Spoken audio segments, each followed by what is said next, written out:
Bismillahirrahmanirrahim. Assalamualaikum warahmatullahi wabarakatuh. Salam jumpa kembali di materi kuliah Sistem Informasi Manajemen di pertemuan ke-11.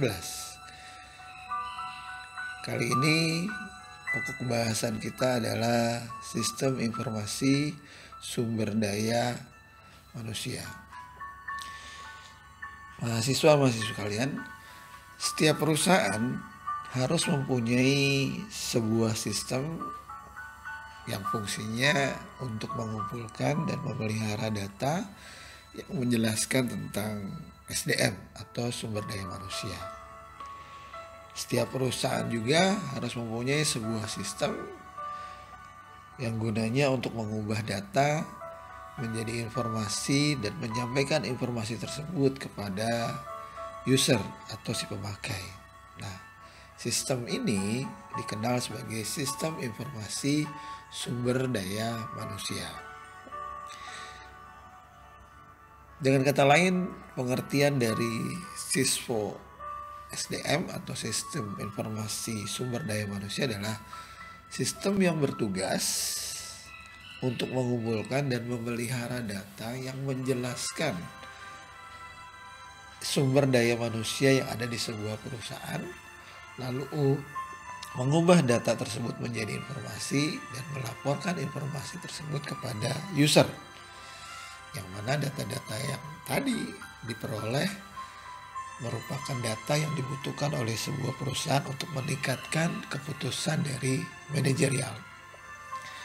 Nah, karena berhubungan dengan human atau karena berhubungan dengan manusia, maka karakteristik informasi yang dipersiapkan dalam sistem informasi SDM harus meliputi 5 faktor. Yang pertama, bahwa informasi untuk SDM karakteristiknya harus timelines atau tepat waktu. Contohnya sistem informasi yang terkait dengan absensi kinerja karyawan. Yang kedua, karakteristiknya harus akurat. Misalnya sistem perhitungan kinerja karyawan yang terkorelasi dengan fee, salary, tunjangan, upah lembur, pensiun, dan lain-lain. Karakteristik berikutnya bahwa informasi di SDM harus koncis atau ringkas. Contohnya tentang sistem informasi perekrutan karyawan terkait dengan biodata staff yang harus dibuat simpel namun memenuhi kebutuhan dari perusahaan secara keseluruhan. Yang keempat adalah karakteristik informasinya bersifat relevan. Misalnya tentang sistem informasi penempatan staf yang sesuai dengan skill atau kemampuan bekerja dari karyawan. Dan yang terakhir, karakteristiknya adalah komplit atau lengkap. Misalkan sistem informasi yang terkait dengan sistem rekrutmen, sistem pelatihan karyawan, sistem evaluasi staf, dan penempatan staf di posisinya masing-masing. Nah, mahasiswa-mahasiswa sekalian, di slide yang ketiga tercantum di sana adalah beberapa definisi dari sistem informasi manajemen. Saya kutipkan di sana ada beberapa definisi dari ahli, dari T. Hani Handoko, teman-teman bisa baca, dari Jogianto, dari Azhar Susanto, dari Gomez, dan dari Hasibuan. Nah, saya simpulkan sedikit dari beberapa definisi beberapa ahli tersebut. Saya simpulkan ada 3 poin nih teman-teman mahasiswa. Yang pertama adalah SISFO SDM adalah suatu sistem informasi yang dapat membantu perusahaan, terutama atasan, dalam pengambilan keputusan decision maker untuk pengelolaan aktivitas sumber daya manusia yang ada di perusahaannya.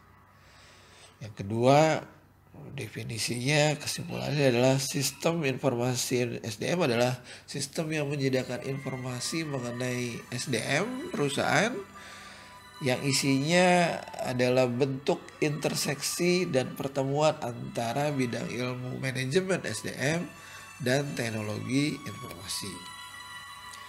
Definisi yang ketiga, kesimpulannya adalah bahwa sistem informasi SDM atau bahasa Inggrisnya HRIS, Human Resource Information System, adalah sebuah program aplikasi komputer yang mengorganisir tata kelola dan tata laksana manajemen SDM di perusahaan guna mendukung proses pengambilan keputusan atau biasa disebut sebagai decision support system dengan menyediakan berbagai informasi yang diperlukan oleh pihak manajemen.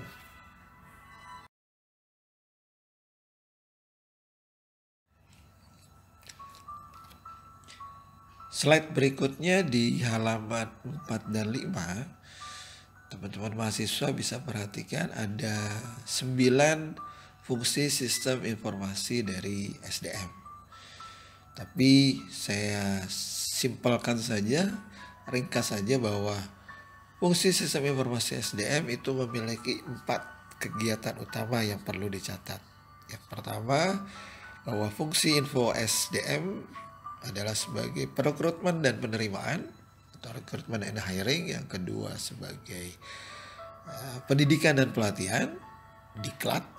Yang ketiga sebagai manajemen data. Dan yang keempat sebagai penghentian dan administrasi tunjangan karyawan. Saya coba gambarkan yang pertama ya teman-teman mahasiswa. Fungsi SDM sebagai rekrutmen atau perekrutan dan penerimaan karyawan, bahwa siswo ini membantu perusahaan atau SDM dalam menerima pegawai baru ke dalam perusahaan. Jadi disiapkan sistemnya tentang rekrutmen itu dari awal sampai dengan karyawan itu diterima di perusahaan. Nah, fungsi siswo di sini adalah mengikuti perkembangan terakhir dalam peraturan pemerintah tentang isu-isu yang ada dalam penerimaan karyawan dengan cara mempengaruhi tentang praktek kepegawaian dan memberikan masukan atau saran pada manajemen untuk menentukan kebijakan yang sesuai tentang penerimaan karyawan. Yang berikutnya, setelah karyawan diterima, fungsi SDM yang kedua adalah melakukan diklat, pendidikan dan pelatihan.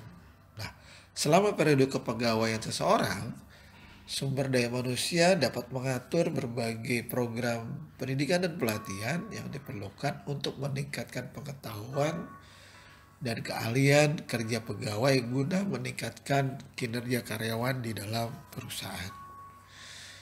Fungsi yang ketiga dari siswo informasi SDM adalah manajemen data, bahwa SDM menyimpan database yang berhubungan dengan seluruh pegawai, seluruh karyawan, serta memproses data tersebut untuk memenuhi kebutuhan informasi dari user, manajemen, maupun pihak pengambil keputusan. Fungsi yang keempat, siswo SDM, penghentian dan administrasi tunjangan. Selama seseorang dipekerjakan atau dikaryakan oleh sebuah perusahaan, maka mereka berhak menerima paket tunjangan.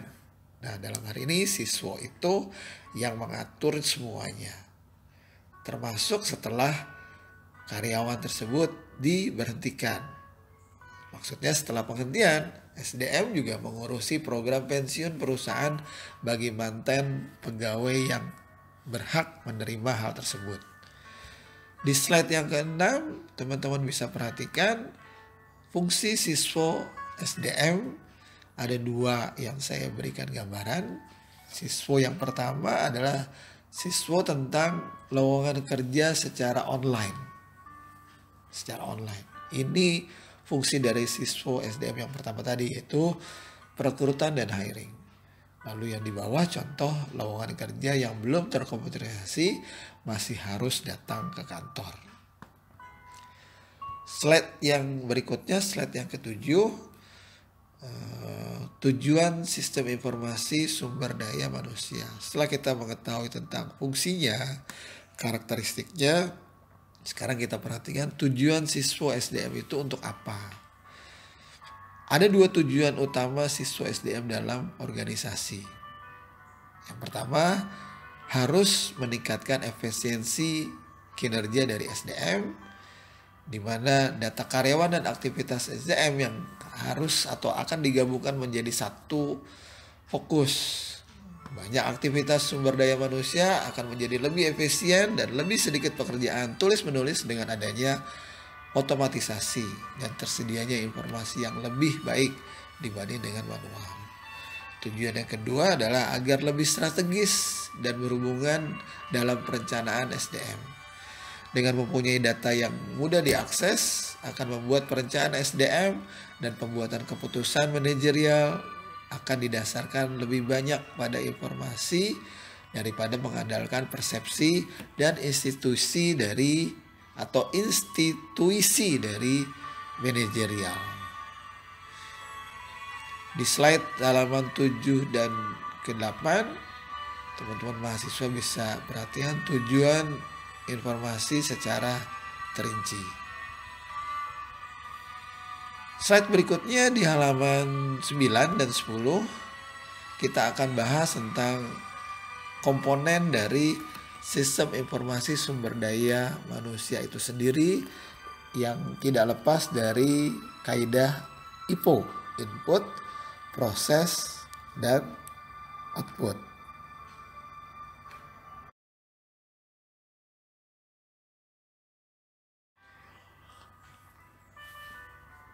Oke, sekarang kita fokus pada komponen dari siswa SDM.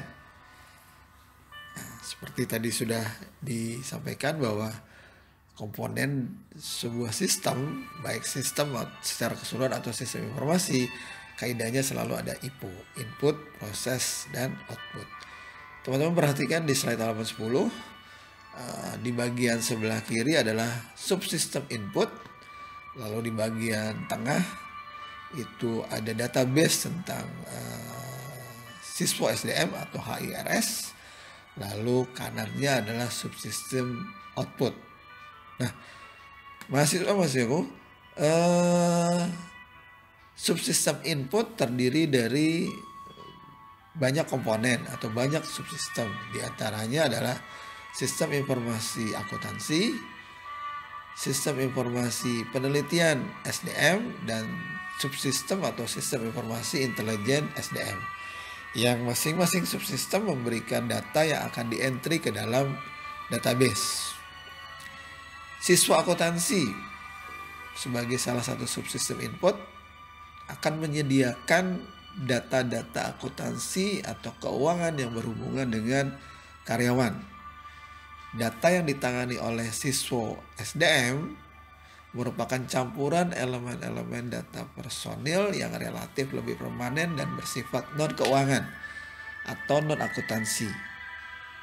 Dan data akuntansi yang bersifat keuangan dan cenderung lebih dinamis dibandingkan elemen data karyawan. Jadi sistem informasi akuntansi dapat menyediakan data karyawan yang bersifat keuangan untuk disimpan ke dalam database.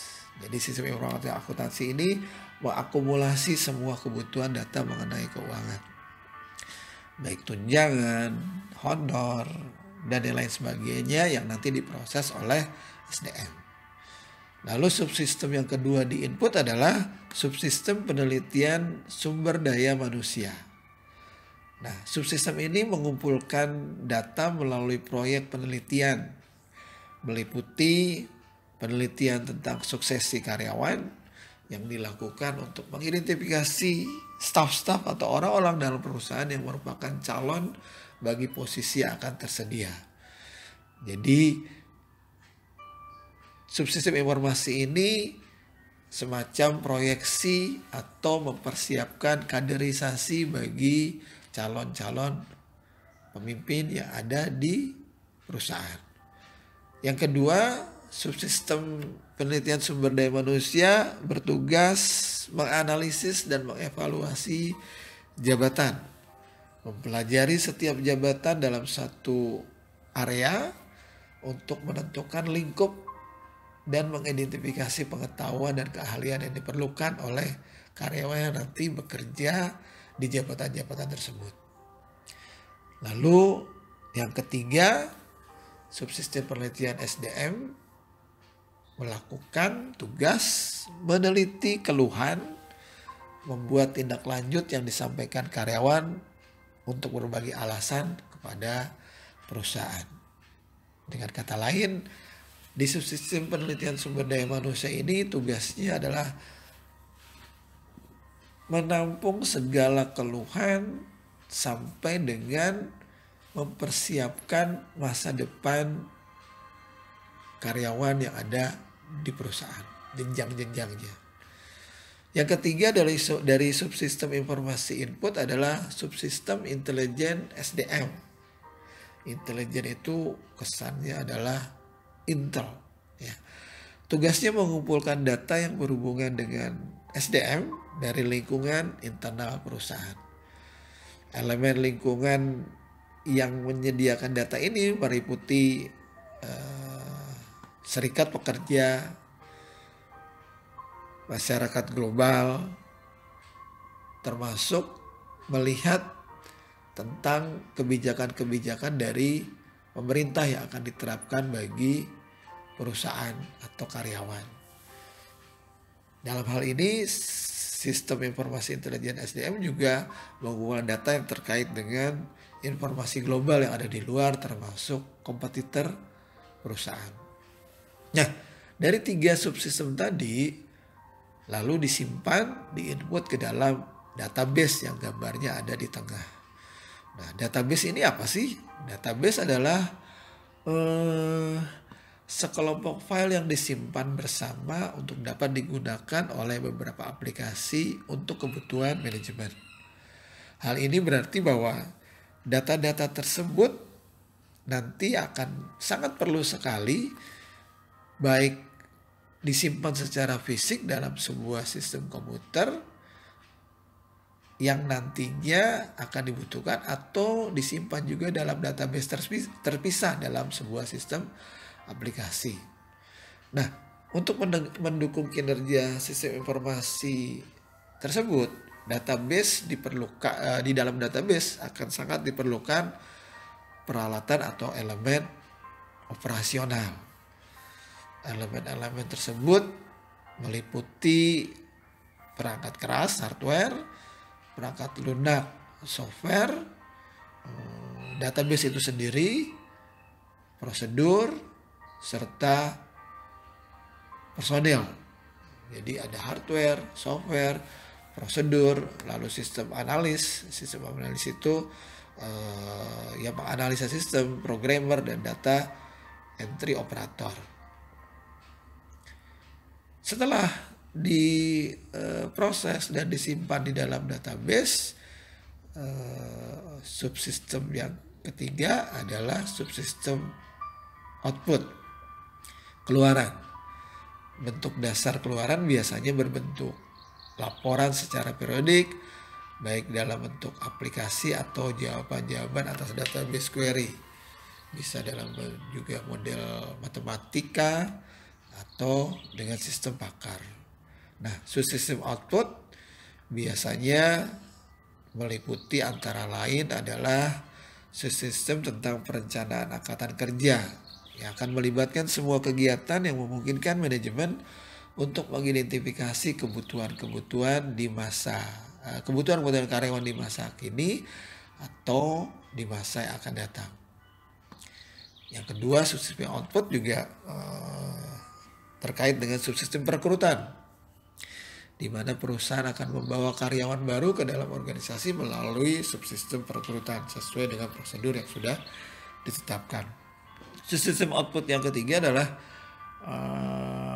manajemen angkatan kerja, merupakan subsistem terbesar dalam sebuah perusahaan yang mencakup 3C, ada promosi, ada demosi, ada mutasi. Promosi berarti dari jenjang satu dipromosi ke jenjang berikutnya. Kalau mutasi berarti pemindahan karyawan, sementara kalau demosi dia penurunan peringkat atau penurunan kinerja dari karyawan. Selain itu, manajemen angkatan kerja juga mencakup penilaian kinerja dari karyawan, pelatihan, pengendalian posisi karyawan, relokasi, keahlian, kompensasi, serta pendisiplinan dari karyawan. Output berikutnya adalah subsistem kompensasi, meliputi penghargaan, reward, gaji, kompensasi eksekutif, intensif, bonus dari kehadiran, termasuk dalam hal ini adalah kompensasi yang bersifat negatif, yaitu punishment. Jadi kaidahnya memang ada dua, punishment dan reward. Sistem yang ketiga, yang berikutnya adalah subsistem output benefit, yaitu menyediakan paket kerja benefit bagi karyawan yang masih bekerja ataupun yang akan pensiun. Keuntungan dari karyawan. Subsistem output berikutnya adalah subsistem pelaporan lingkungan, diantaranya pelaporan tentang kebijakan dan praktek SDM perusahaan kepada pemerintah, serta tanggung jawab perusahaan kepada pihak yang berkepentingan di luar perusahaan, bukan dalam artian sebagai manajemen.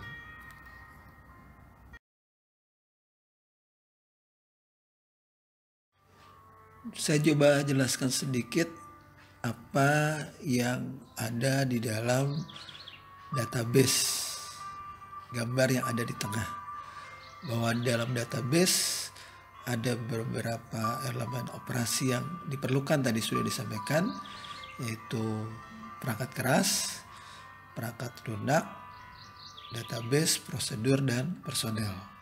Yang dimaksud dengan perangkat keras adalah perangkat komputer yang mencakup seluruh peralatan fisik komputer yang teknologinya bisa mencakup kebutuhan dari SDM.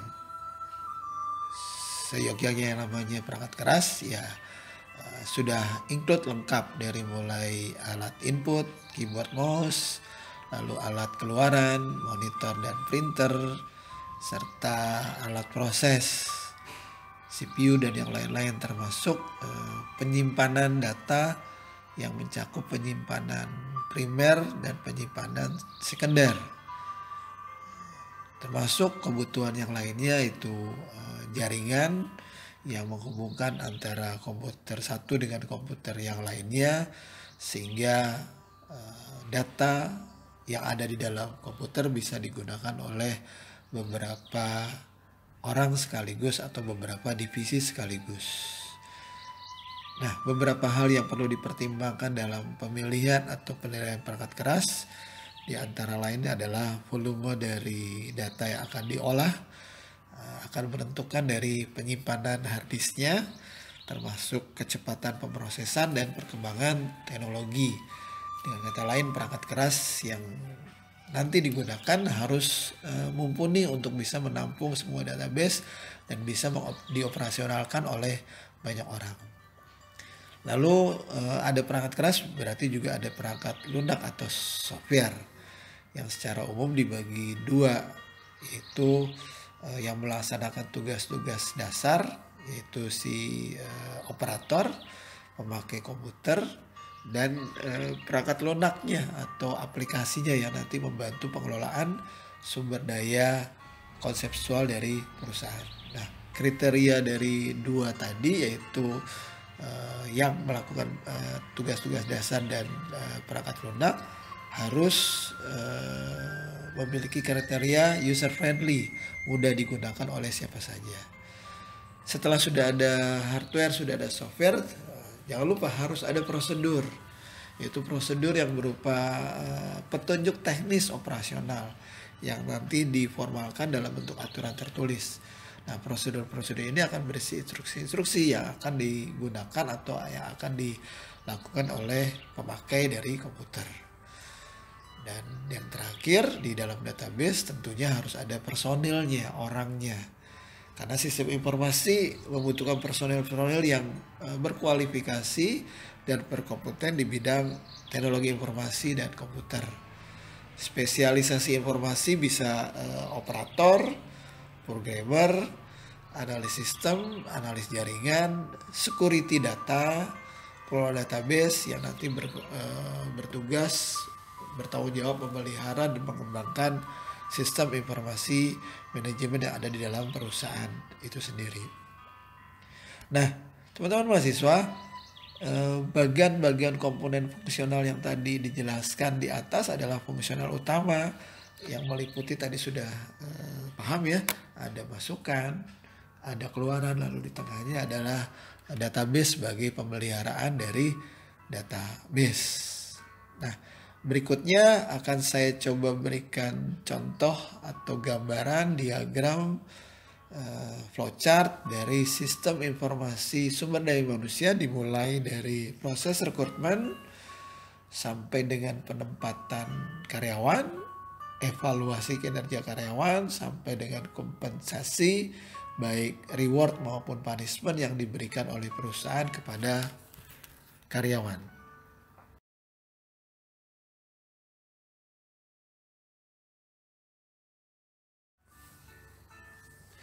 Contoh yang pertama di halaman atau slide 16 adalah contoh prosedur yang digambarkan dengan diagram flowchart sistem tentang rekrutmen karyawan.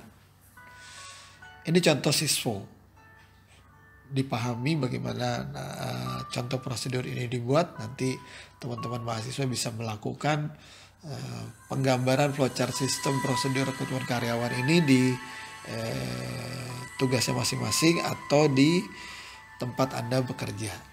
Perhatikan di tabel di bagian atas itu ada beberapa, isinya adalah beberapa divisi atau departemen yang nanti melakukan atau membutuhkan prosedur rekrutmen.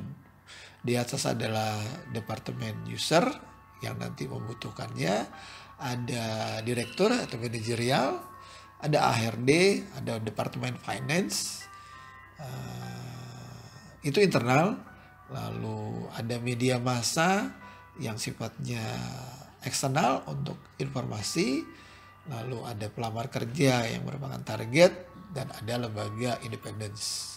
Kita mulai dari nomor 1, perhatikan departemen user yang membutuhkan karyawan memberikan informasi kepada direktur atau manajer. Nah, informasi itu kemudian dievaluasi apakah betul-betul departemen tersebut membutuhkan atau tidak. Dari evaluasi itu nanti ada 2 keputusan, ya atau tidak. Jika tidak dibutuhkan untuk penambahan karyawan, berarti akan di-cancel oleh manajer.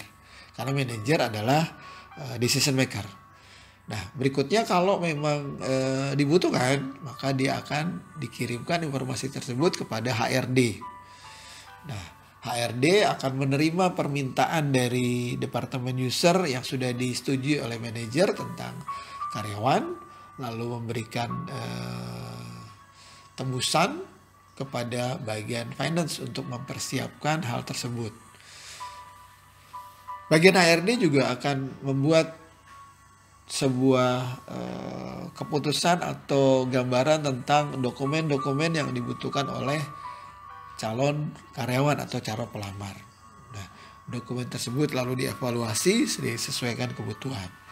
Kalau sudah selesai evaluasi, sudah dilakukan quality control, baru pengumuman tersebut diinformasikan ke media massa dalam bentuk pasang iklan, bisa media massa koran, televisi, radio, ataupun lewat media online. Nah, informasi tersebut nanti ditangkap oleh orang yang ada di luar sana, pelamar-pelamar kerja atau mereka yang akan mengajukan pelamaran. Nah, pelamar kerja kemudian merespon lamaran tersebut, memberikan jawaban atau membuat lamaran yang dikirimkan kepada HRD. Nah, HRD kemudian di proses 10 diperhatikan melakukan tes terhadap calon-calon karyawan tadi. Nah, hasil dari tes tadi biasanya yang sifatnya psikotes, kalau di perusahaan tersebut tidak punya lembaga yang sifatnya independen, dia juga bisa HRD memberikan sebuah bantuan atau meminta bantuan, memberikan bantuan kepada lembaga psikologi untuk melakukan proses psikotes. Lain halnya kalau perusahaan tersebut punya lembaga tersendiri, berarti psikotes akan dijalankan oleh perusahaan tersebut. Nah, hasil dari tes kemudian di nomor 12 akan ada psikotes, akan dilanjutkan dengan hasil tes diterima atau juga ada tes keterampilan. Nah, HRD akan mengumpulkan atau mengumumkan siapa-siapa saja calon karyawan yang diterima. Lalu diberikan kepada HRD, kepada manajer untuk mendapatkan persetujuan. Nah, dari persetujuan manajer akhirnya disampaikan bahwa karyawan sudah mulai bekerja di departemen yang membutuhkan. Lalu sampai di sini di langkah ke-16 prosedur atau flowchart sistem rekrutmen karyawan selesai. Nah, ini gambaran dari prosedur rekrutmen karyawan yang dikelola dengan menggunakan sistem informasi sumber daya manusia. Dengan cara atau dengan kata lain, ketika nomor 1 sampai dengan nomor 16 dilakukan proses otomatisasi, komputerisasi, hal ini akan lebih mudah dan lebih sangat membantu proses rekrutmen karyawan yang ada di perusahaan tersebut.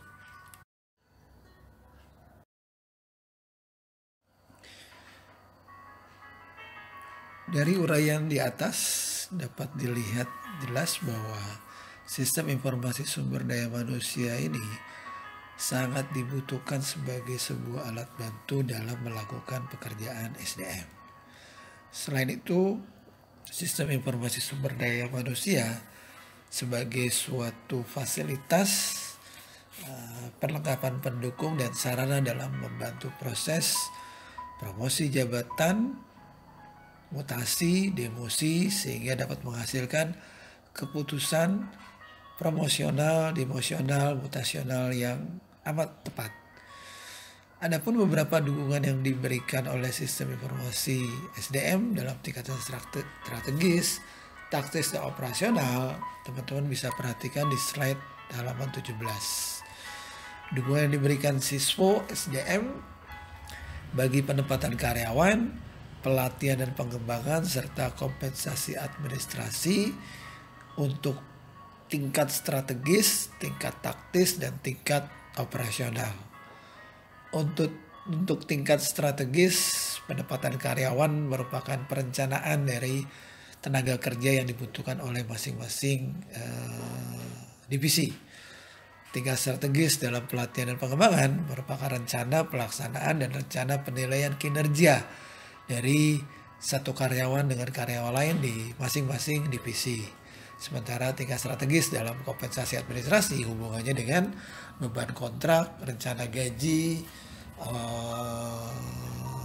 reward dari atau untuk masing-masing karyawan.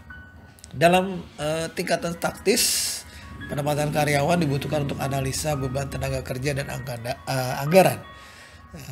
Untuk pelatihan dan pengembangan terhitung untuk taktis, efektivitas pelatihan, serta kesesuaian dengan kebutuhan jenjang karir dari masing-masing karyawan.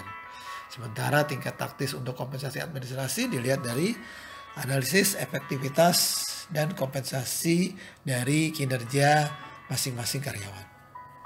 Untuk level tingkat operasional, penempatan karyawan merupakan operasional untuk penerimaan karyawan, termasuk rencana dan jadwal kerja dari masing-masing karyawan. Serta operasional pelatihan dan pengembangan dilihat dari penilaian keahlian, penilaian kinerja dari masing-masing karyawan. Sementara pengendalian gaji, administrasi, dan benefit masuk dalam tingkat operasional, kompensasi dari administrasi. Dengan demikian, pentingnya sistem informasi SDM itu akan sangat berguna dalam manajemen sumber daya manusia. Hal ini dikarenakan dalam pengelolaan SDM secara efektif akan sangat memerlukan data dan informasi yang cukup terutama dalam pengambilan keputusan atau decision making. Nah, saat ini teknologi komputer telah sangat membantu banyak organisasi untuk mengkombinasikan data dan informasi secara efisien dan dengan lokasi secara sentralisasi. Sebelumnya, sistem penggunaan perangkat software ini atau database akan tetapi dalam manajemen sumber daya manusia disebut sebagai Human Resource Information System atau SISO SDM. Nah, di masa ini teman-teman semua organisasi atau perusahaan mendapat manfaat dengan adanya SISO SDM ini. Organisasi atau perusahaan lebih mudah dan cepat mengakses data dan informasi penting dalam rangka pengambilan keputusan seperti data dan informasi tentang kompensasi atau kompetensi SDM untuk dijadikan input dalam rangka promosi menduduki suatu jabatan. Dengan demikian, secara teoritis antara sistem informasi sumber daya manusia dan promosi jabatan, mutasi karyawan dan emosi karyawan akan sangat menentukan kinerja dari karyawan. Pada slide berikutnya, slide 18, teman-teman mahasiswa bisa melihat uraian pekerjaan dari divisi SDM. Dimulai dari pembuatan analisa pekerjaan, job description, job specification, rekrutmen, seleksi, penempatan, pelatihan, sampai dengan kompetensi, motivasi, dan kepuasan dari karyawan. Nah, sistem informasi sumber daya manusia akan sangat dianggap berhasil jika memenuhi harapan-harapan dari pekerjaan SDM tadi, yaitu biayanya harus sejalan dengan ukuran dan kondisi finansial, sistem ditetapkan dengan waktu yang amat baik, harus mampu dimodifikasi dan diperluas sistemnya, penekanan pada aktivitas perencanaan harus terbukti, umpan balik dari kompetensi, kepuasan, motivasi, loyalitas harus berkelanjutan, lalu dinyatakan berhasil jika arsipnya terintegrasi pada berbagai departemen, lalu data-data kritis harus tersedia saat dibutuhkan, ini jadi disebut SISO itu berhasil. Lalu disebut juga SISO SDM berhasil jika informasi kritis mencakup karyawan atau kunci keahlian dari masing-masing karyawan.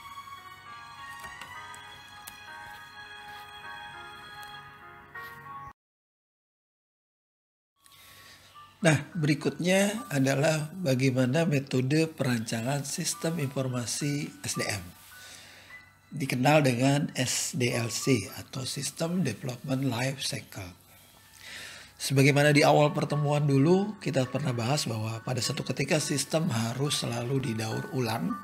Artinya tidak ada sistem yang selalu statis, sistem itu selalu dinamis. Nah, berikut adalah langkah-langkah dari sistem development life cycle yang harus dilakukan oleh SDM ketika akan merancang sistem informasi.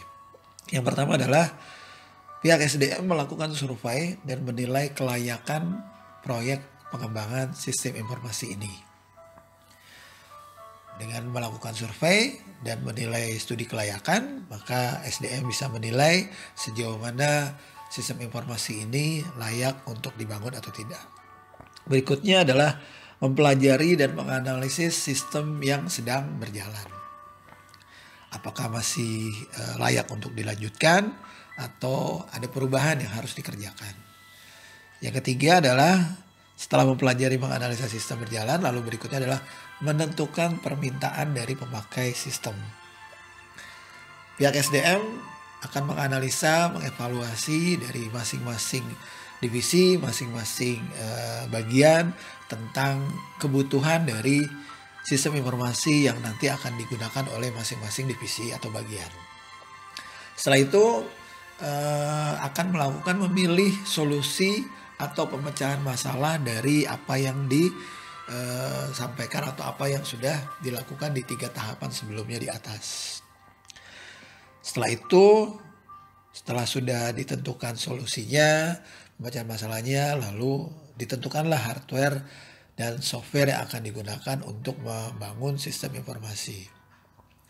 Setelah itu baru merancang sistem informasi yang baru bersama-sama dengan analis dan programmer untuk memberikan masukan, kemudian membangun sistem informasi yang baru.